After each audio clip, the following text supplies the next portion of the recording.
Hello, I'm here at Restorative Health Care. My name's Tammy Yost, and I'm sitting here with Dr. Heather Wisniewski, owner, operator, and chiropractor here at Restorative Health Care. Say hello, Dr. Heather. Hello, this is Dr. Heather. As we get into the holiday season, we've just passed Thanksgiving. We're going to be heading up on Hanukkah and Christmas real time soon.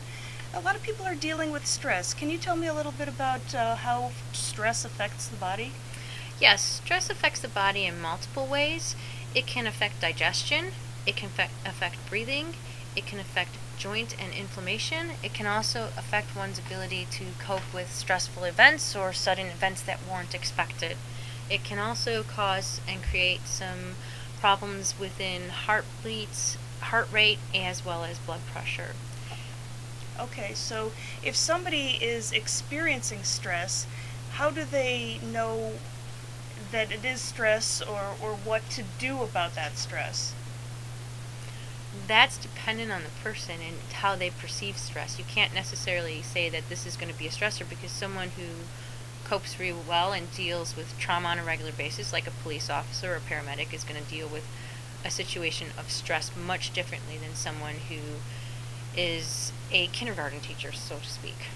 Can having a stressful life actually open yourself up to actually getting more colds? Yes, it can decrease the immune system. Is there anything for the immune system that we should take care of, pay more attention to? I see a lot of these flu and cold things over the internet. Is that something that we should be paying more attention to in times of stress in our life? Yes, and a lot of times we have to look at emotional stress, which is a completely different thing. Just having a fight with someone in the family or an argument or disagreement can cause enough stress where the immune system downregulates and we're more susceptible to things, especially this time of the year when it's cold outside.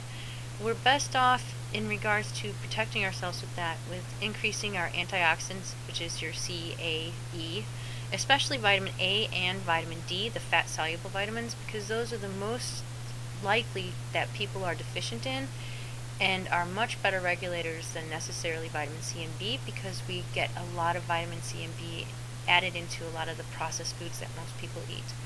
So A and D are really the ones that you want to kind of beef up on. Great. I understand that the immune system needs to be boosted, and stress does happen in many ways, shapes, or forms. Is there anything else you can tell people about as far as to be aware of when they're experiencing stress, possibly when they should call to come in for an appointment? Watch for whether or not you're sleeping more or less. If your sleep is broken, you're getting up frequently throughout the night, you don't know why, you're waking up at specific times, you're having indigestion, you're not digesting your food well, gas, bloating can all be signs that you're having a lot of stress and should come in. Now, I've heard people say that drinking water or working out helps their stress. Is this a good thing for everybody? No, exercise is really dependent on whether or not you get energy from it. If you exercise and you get fatigued, you should not be exercising. It is contraindicated to your health. It's putting more damage to your body, more likely to have a strain or a sprain to your joints or ligaments or tendons, as well as it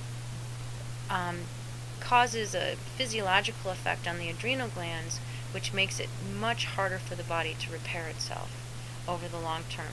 The only time that people should exercise under stress is if it actually gives them energy, they feel better, they feel refreshed, and they feel awake. If you can exercise and go to bed, you are having a lot of physiological stress on the body, and you really should back off of the exercise, maybe try some brisk walking, and come in and see what's going on, and let's figure out why you're not handling your stress in your exercise regime. Great. Those are all good pointers, Dr. Heather. And is there anything else that you'd like to say about general stress and health? Most commonly you'll see in marketing advertisements to take B complexes for stress. That's not necessarily one of the best things, because a lot of the B complexes that are over the counter are made from yeast or funguses or even coal tar. And those forms of B don't necessarily help the adrenals, as well as don't help us to deal with stress any better. B complexes can be a benefit, but in specific, being on B6, B12, a good folic acid and a good blend that's not made from coal tar or from funguses or yeast is a much better source. Great. Thank you, Dr. Heather. Just like to let everybody out there know that if you are experiencing stress in this holiday season, you may want to sign up for an appointment to see Dr. Heather and figure out what is the best result and answer for you, because it's different for every person. Isn't that correct? Absolutely. Well, thank you very much for joining me today.